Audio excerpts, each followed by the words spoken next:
Hi everyone, welcome to my channel Barbara's Coffee Time. I'm Barbara and I'm from Austria and I want to read a story for you. It's a vampire story and it's written originally in German. I'm from Austria, so please bear with me and my accent and possibly mistakes. Yes, let's take a sip of coffee or tea. Maybe you want to join me. And making it yourself comfortable. I need my glasses, my clever glasses. Let's begin. Mr. Kadinski. If I recall correctly, it was the night before my father's birthday when a gentle tapping at my window pane woke me. I looked towards the window and spotted a dark figure sitting cross-legged on the sill.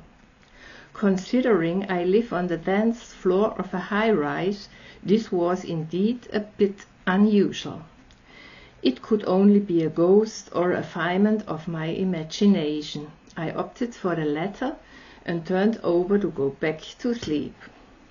When the tapping grew louder, alternating with a creepy scraping sound like fingernails on glass, I abandoned my attempts to continue my slumber. I sat up and turned on the bedside lamp. Now I could clearly make out the figure of a man on my windowsill, dressed in an old-fashioned style and wearing a long black cape. Apart from being a tad pale and lifting the left corner of his mouth, he could pass as a rather handsome man in his prime.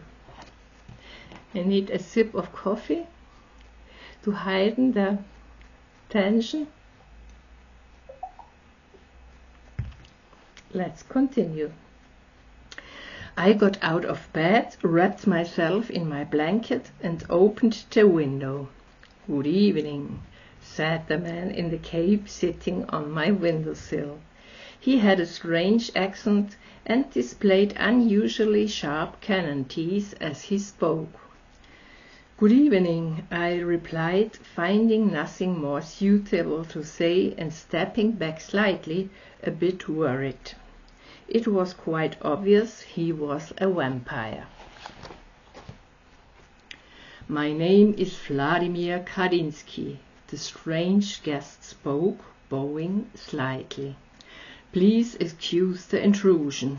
I am merely passing through on my way home. I'm here to fortify myself," he sighed. "It's been a long while since I have eaten." You might understand that his words did not reassure me. "I don't mean to be rude," I responded, "but I would rather like to live a bit longer." Mr. Kadinski's face twisted into a slight grin. "I have no intention of killing you. I just urgently need some fresh blood." His lips twitched as he said this, and his eyes couldn't hide a ravenous sparkle. I must not have looked very convinced, for Mr. Kadinski continued, "All those legends about vampire victims are greatly exaggerated. Only people who willingly decide to become vampires are transformed.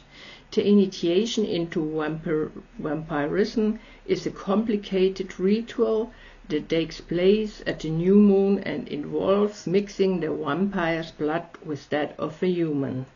A potion is prepared with rare herbs harvested at the full moon, and at least one witch, a werewolf, or other magical being must witness the ritual. However, our bite is harmless and not more dangerous than a mosquito's," Mr. Kadinski concluded his explanation. Although the idea of a night flight at full moon was tempting, I had no desire to become a blood-sucking vampire. Since a hungry stomach isn't a pleasant thing and I'm generally a helpful person, I decided to assist Mr. Kadinski. I extended my hand and offered my right wrist. After Mr. Kadinski had licked his lips contentedly and politely thanked me, we chatted for a while. We talked about this and that, especially about traveling, particularly night flying.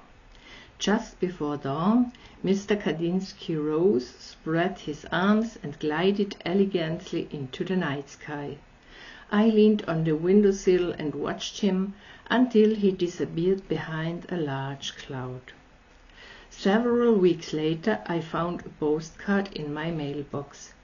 It bore the postmark of a city in northern Romania and was written in old-fashioned, neat letters. It read, "Dear friend, I have arrived safely at home. Thank you for your hospitality.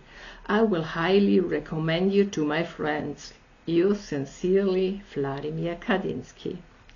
I haven't seen Mr. Kadinski again, nor has any other vampire visited me since. I must confess, although Mr. Kadinski was not a bad companion, this is quite all right by me. Thanks for listening. I hope you enjoyed it. Maybe I'll meet you next time, next story or next poem. Bye, take care.